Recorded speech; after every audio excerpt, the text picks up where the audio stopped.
사랑하는 믿음의 가족 여러분, 오늘도 참 고생 많으셨습니다.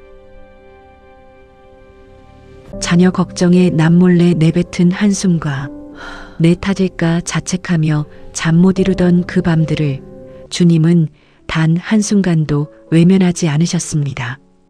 이 자리는 내 아이를 향한 주님의 뜨거운 눈물을 확인하고 그분의 품 안에서 지친 마음을 쉬게 하는 회복의 시간입니다. 말씀을 시작하기 전에 구독과 좋아요로 마음을 모아주세요. 여러분의 이 작은 손길이 홀로 우는 또 다른 부모의 어깨를 잡아주는 소중한 복음의 마중물이 될 것입니다. 자, 이제 우리 자녀를 위해 예비하신 하나님의 진심 속으로 함께 들어가 보겠습니다. 사랑하는 성도님들, 기도를 아주 많이, 길게 해야만 하나님이 응답하실 확률이 높아질까요?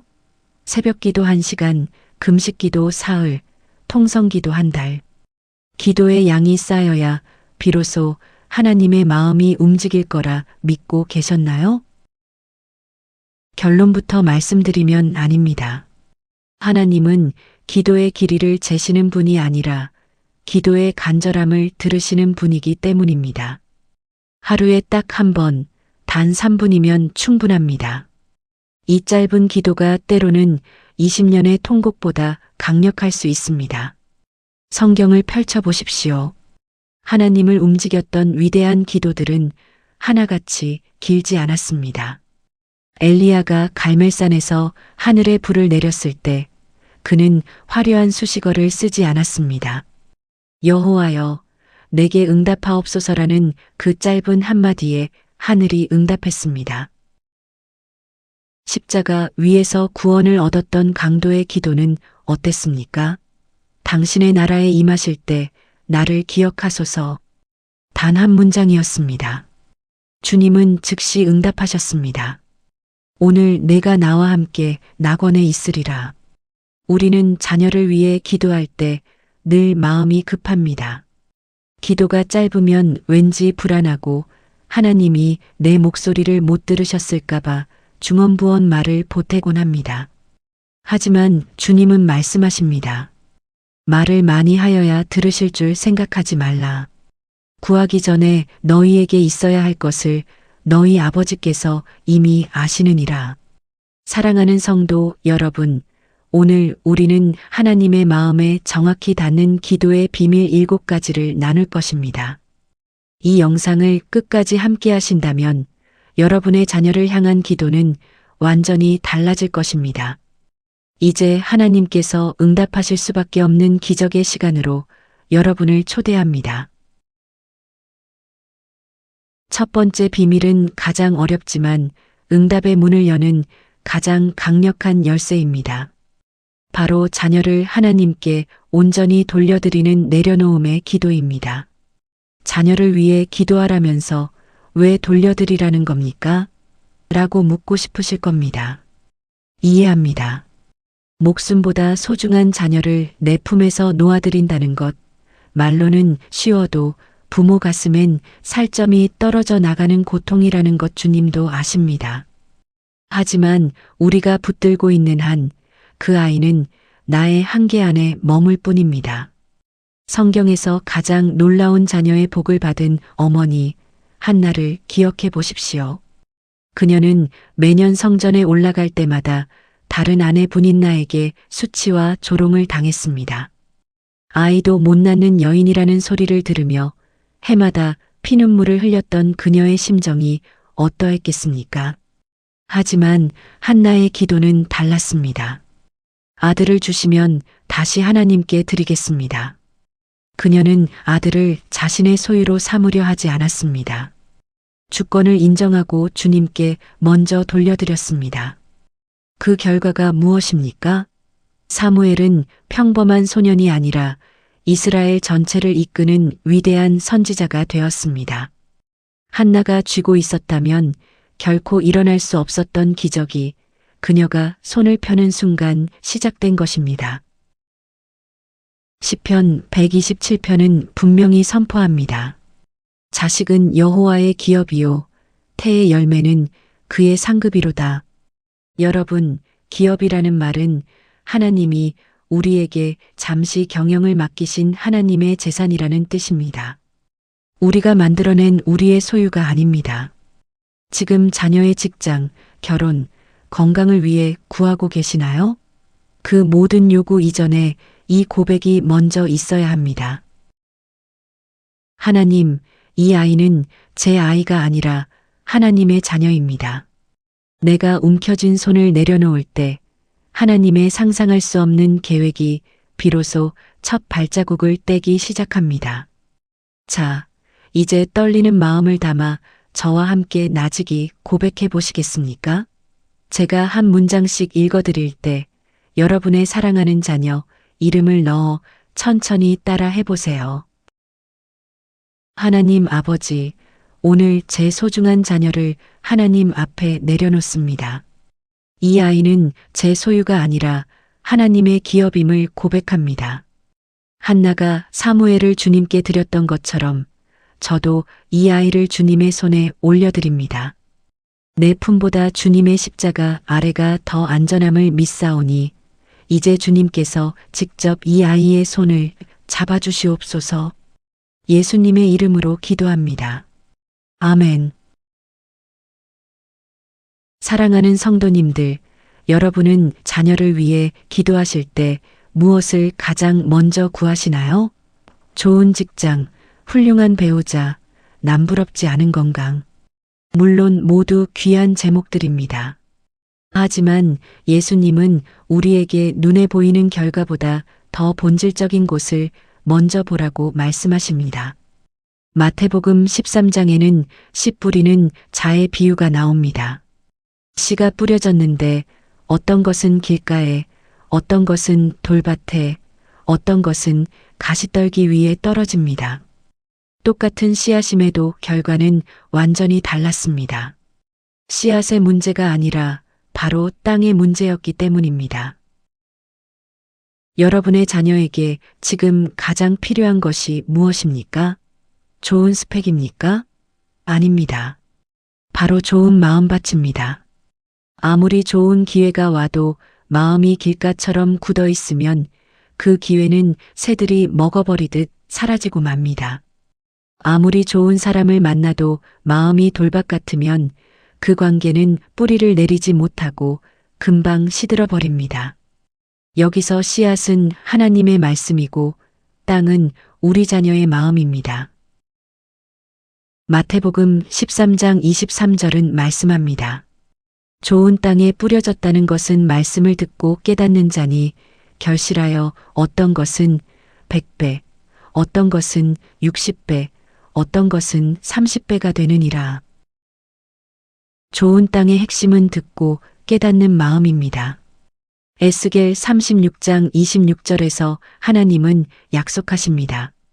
또 새 마음을 너희에게 주고 너희 육신에서 돌 같은 마음을 제거하고 살 같은 마음을 줄 것이며 자녀에게 직접 잔소리하는 것보다 먼저 하나님께 그 마음을 옥토로 만들어 달라고 기도하십시오. 우리는 자녀의 마음을 바꿀 수 없지만 하나님은 하실 수 있습니다. 잠언 21장 1절은 왕의 마음이 여호와의 손에 있음이 마치 봇물과 같아서 그가 임의로 인도하시느니라고 했습니다. 하나님은 물길을 돌리듯 자녀의 마음을 하나님이 원하시는 선한 방향으로 인도하실 수 있는 분입니다. 취업보다 결혼보다 먼저 마음밭이 준비되면 나머지는 하나님이 반드시 채워주십니다. 자, 이제 자녀의 이름을 부르며 그 마음을 위해 함께 기도하겠습니다. 하나님 아버지, 제 자녀의 마음밭을 주님께서 친히 일구어 주소서.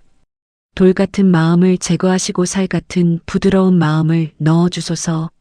세상의 유혹에 말씀의 씨앗을 빼앗기지 않게 하시고 가시 같은 염려를 걷어내 주셔서 100배의 결실을 맺는 인생이 되게 하소서.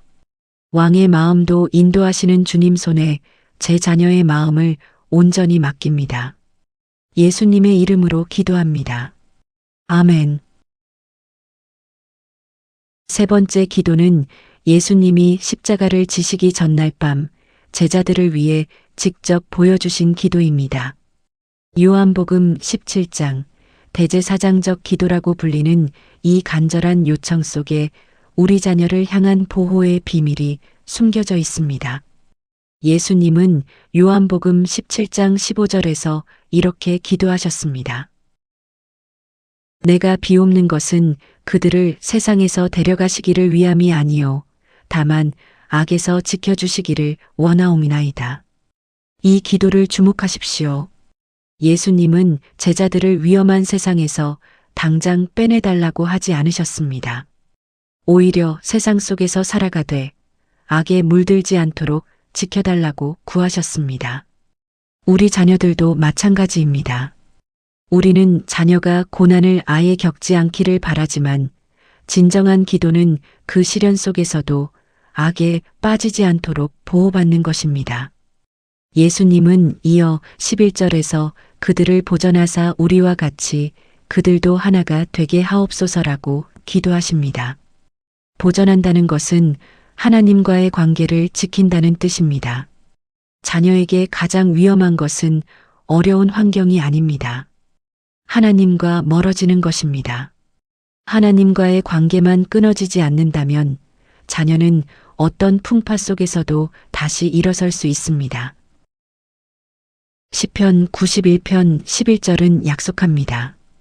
그가 너를 위하여 그의 천사들을 명령하사 내 모든 길에서 너를 지키게 하시리로다. 부모의 눈이 닿지 않는 곳에서도 하나님의 천사가 자녀를 지키고 계심을 믿으십시오. 우리가 자녀의 그림자처럼 따라다닐 순 없지만 우리의 기도는 자녀의 모든 길을 지키는 가장 강력한 방어막이 됩니다. 지존자의 은밀한 곳에 거하는 자녀는 전능자의 그늘 아래에서 참된 평강을 누리게 될 것입니다. 이제 자녀의 안전과 영적 보전을 위해 함께 목소리를 높여 기도하겠습니다. 하나님 아버지, 예수님이 제자들을 위해 기도하셨던 것처럼 저도 제 자녀를 위해 간구합니다. 제 자녀를 세상의 악에서 지켜주시고 주님과의 관계가 어떤 순간에도 끊어지지 않게 보전하여 주소서. 천사들을 명령하사 자녀의 모든 길에서 지켜주시고 발이 돌에 부딪히지 않도록 주님의 강한 손으로 붙들어 주소서. 예수님의 이름으로 기도합니다. 아멘. 네 번째 기도는 부모의 마음을 가장 크게 흔드는 주제, 바로 자녀의 미래에 관한 것입니다.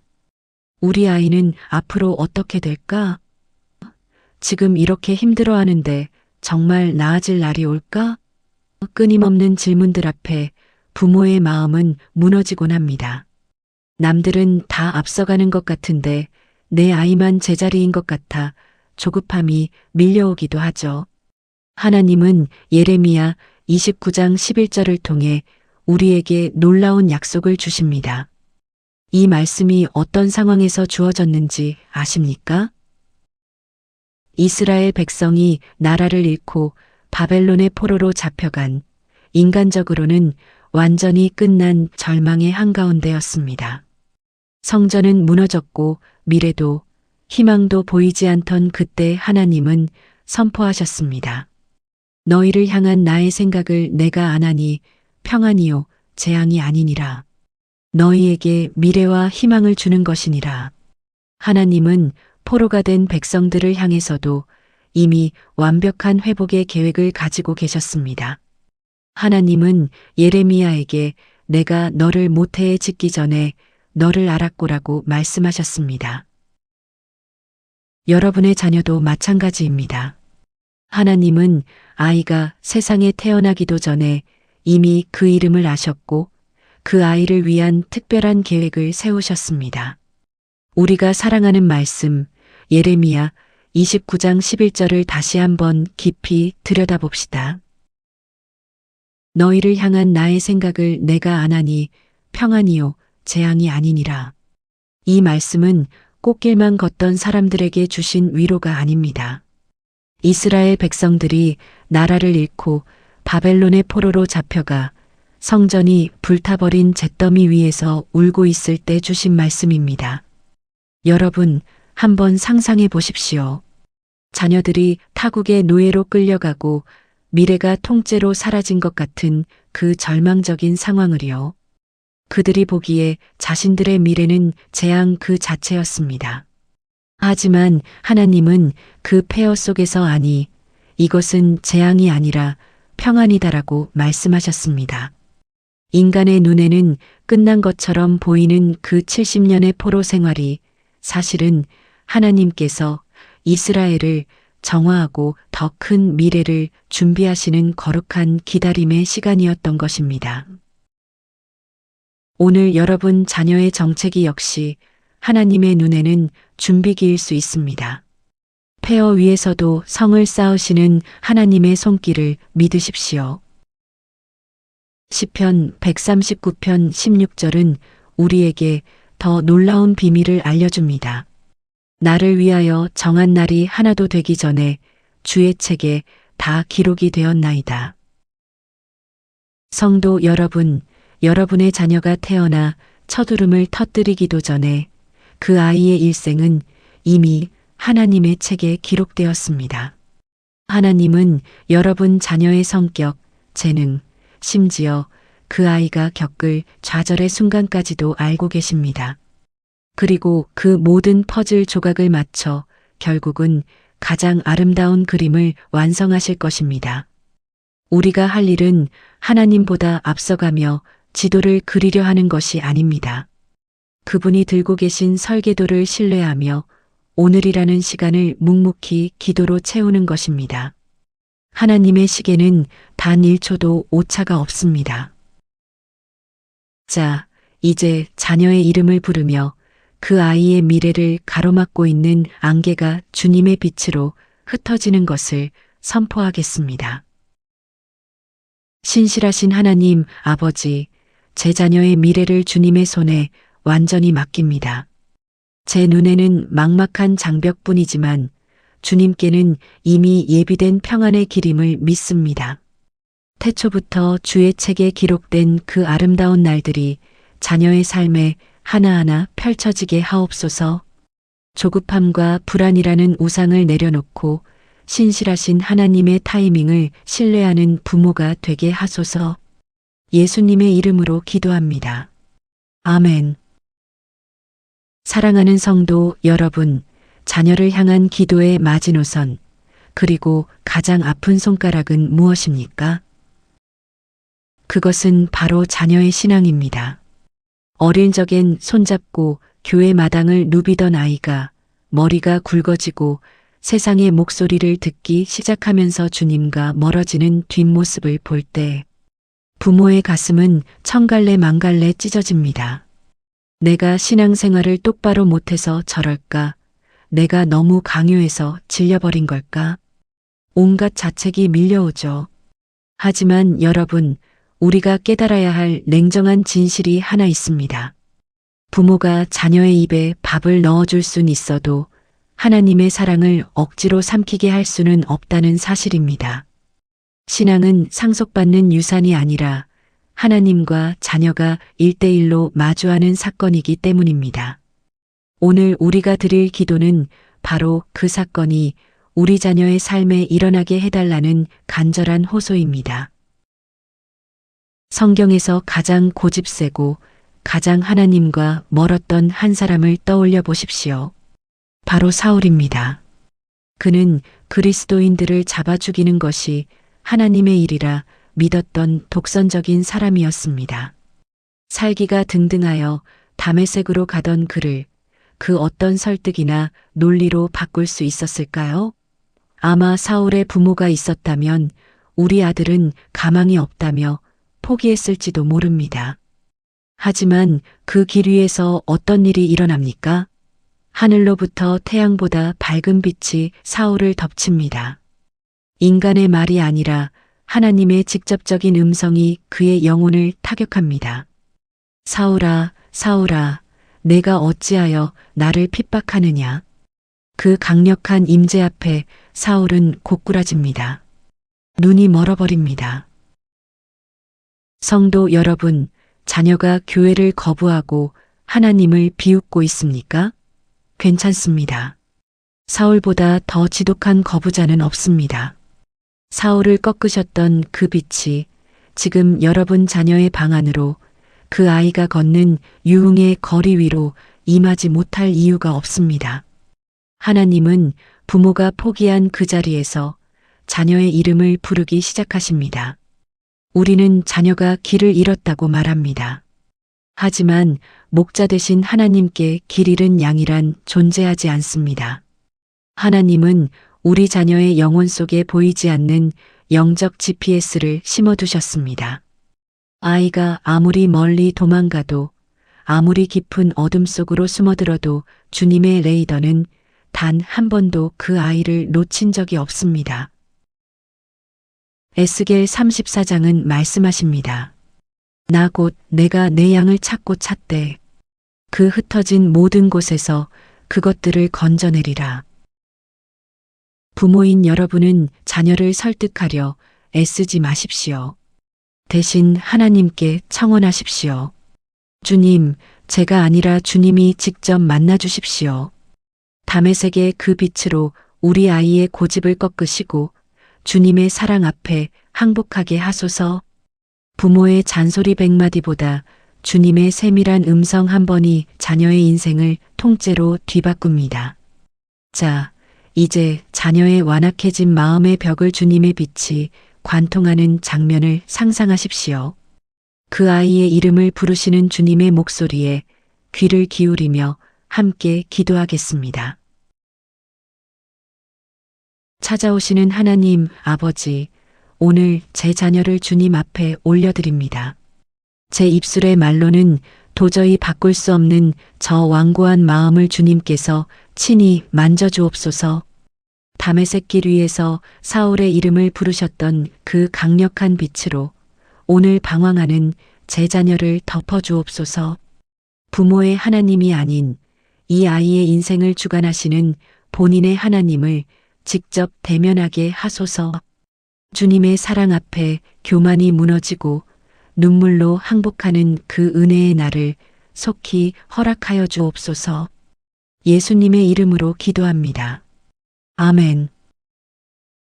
사랑하는 성도 여러분, 6번째 기도는 자녀를 위한 가장 실전적인 간구입니다. 우리가 반드시 직시해야 할 냉혹한 현실이 있습니다. 여러분의 자녀가 매일 아침 문을 나서 향하는 곳은 평화로운 일터나 학교만이 아닙니다.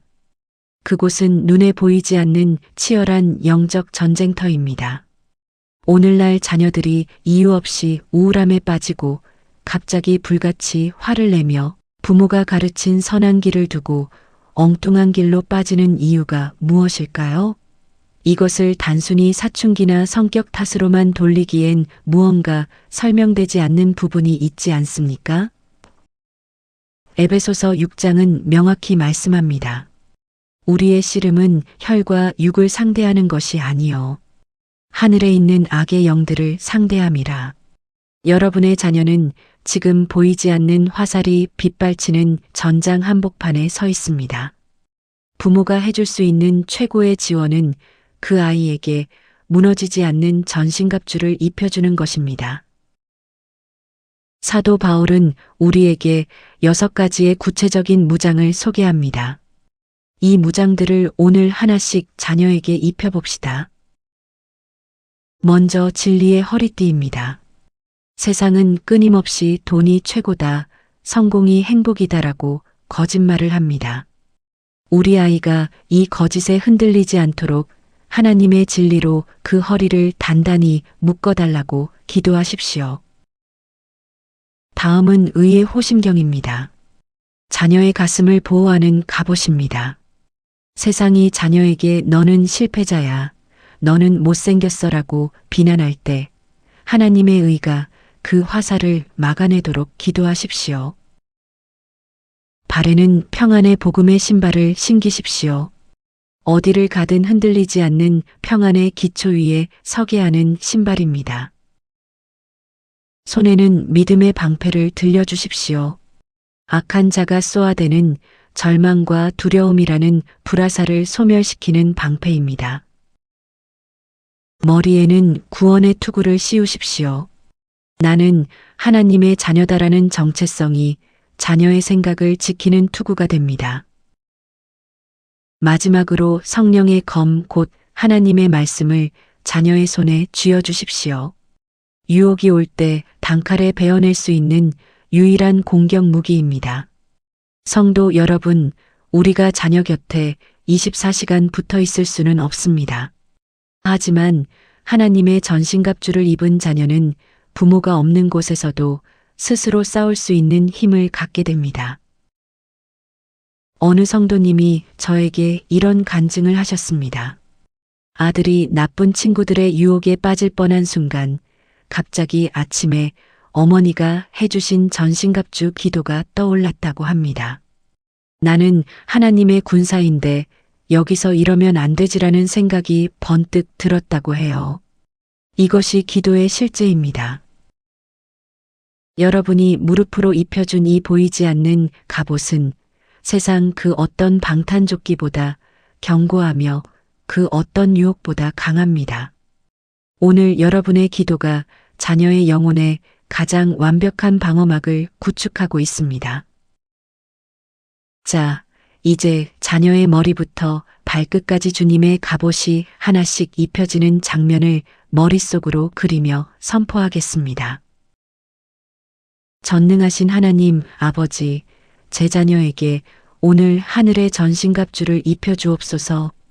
진리의 허리띠로 거짓 가치관을 분별하게 하시고 의의 호심경으로 자녀의 마음을 상처로부터 보호하여 주소서. 평안의 신발로 어디를 가든 담대하게 하시고 믿음의 방패로 모든 절망의 불화살을 소멸하게 하소서. 구원의 투구로 자녀의 생각을 거룩하게 지키시고 성령의 검인 하나님의 말씀을 자녀의 삶의 무기로 삼게 하소서. 악한 날에 능히 대적하고 굳건히 서는 승리하는 자녀가 되게 하소서. 예수님의 이름으로 기도합니다. 아멘. 사랑하는 성도 여러분, 이제 우리 기도의 마지막 마침표를 찍을 시간입니다. 그것은 바로 축복의 선포입니다. 많은 부모님이 내 기도가 무슨 힘이 있을까라며 자신을 낮추곤 하십니다. 하지만 여러분, 하나님은 이 땅의 모든 부모에게 특별한 권세 하나를 맡기셨습니다. 그것은 바로 자녀의 앞날을 향해 하늘의 복을 끌어당기는 영적 제사장의 권세입니다. 여러분의 입술은 단순히 말을 내뱉는 도구가 아닙니다. 자녀의 인생이라는 오케스트라를 지휘하는 지휘봉이며 닫힌 하늘 문을 여는 마스터키입니다. 부모가 주님의 이름으로 축복을 선언할 때 하늘의 법정에서는 그 축복이 공식적인 문서로 인쳐진다는 사실을 믿으시기 바랍니다. 성경 속 믿음의 조상 야곱을 떠올려 보십시오. 그는 죽음을 앞둔 노년의 눈조차 희미해졌지만 영의 눈은 그 어느 때보다 밝았습니다. 그는 요셉의 두 아들에게 손을 얹고 축복했습니다. 나를 모든 환난에서 건지신 하나님이 이 아이들에게 복을 주옵소서. 야곱이 한 일은 단순히 잘 되길 바라는 소망이 아니었습니다. 자신의 인생을 책임지셨던 하나님을 자녀의 인생 속으로 초청하고 이식하는 영적 선포였습니다. 또한 민수기 6장에는 하나님이 직접 가르쳐 주신 축복의 문장이 나옵니다. 여호와는 그 얼굴을 내게로 향하여 드사 평강 주시기를 원하노라. 하나님은 이 축복을 제사장들에게 맡기시며 이렇게 약속하셨습니다. 그들이 내 이름으로 축복하면 내가 그들에게 복을 주리라. 여러분, 이 약속을 붙드십시오. 여러분이 축복하면 나머지는 하나님이 책임지십니다. 부모는 씨를 뿌리고 하나님은 그 씨앗이 거대한 숲이 되게 하십니다. 잠언 18장 21절은 무서운 경고이자 위대한 약속을 담고 있습니다. 죽고 사는 것이 혀의 힘에 달렸나니 그동안 자녀를 향해 어떤 말을 심으셨습니까? 너는 왜 그 모양이니? 누굴 닮아서 저럴까라는 탄식과 원망의 씨앗을 심지는 않으셨나요? 오늘 이 시간 그 모든 저주의 언어들을 예수의 이름으로 파쇄하십시오. 그리고 이제부터 축복의 언어를 심으십시오. 자녀가 실패했을 때 주님이 너를 다시 일으키실 거야 라고 선포하십시오. 자녀가 외로워할 때 하나님이 너의 가장 가까운 친구가 되신다라고 축복하십시오. 부모의 입술에서 축복이 터져나오기 시작할 때 자녀를 묶고 있던 모든 어둠의 결박은 끊어지고 생명의 역사가 꿈틀대기 시작할 것입니다. 자, 이제 부모의 권위를 담아 손을 가슴에 모으거나 자녀가 곁에 있다면 그 아이의 머리 위에 손을 얹으십시오. 하나님의 이름을 빌려 여러분 자녀의 일생을 축복으로 인치겠습니다.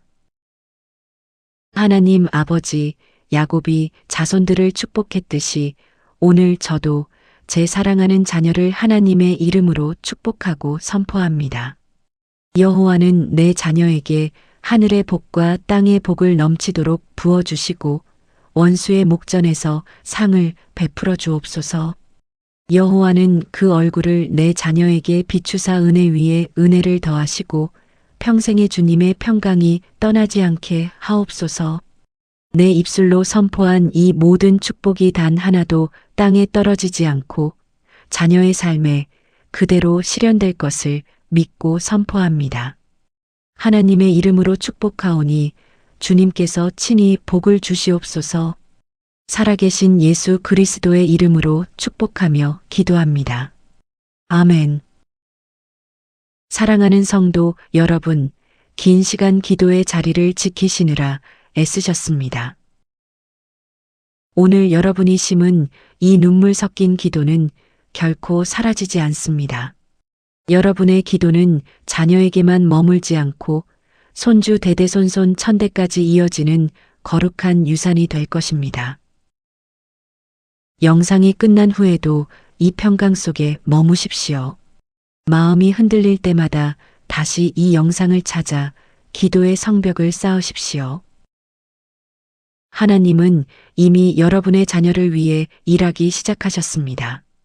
평안히 쉬십시오. 주님이 지키십니다. 감사합니다.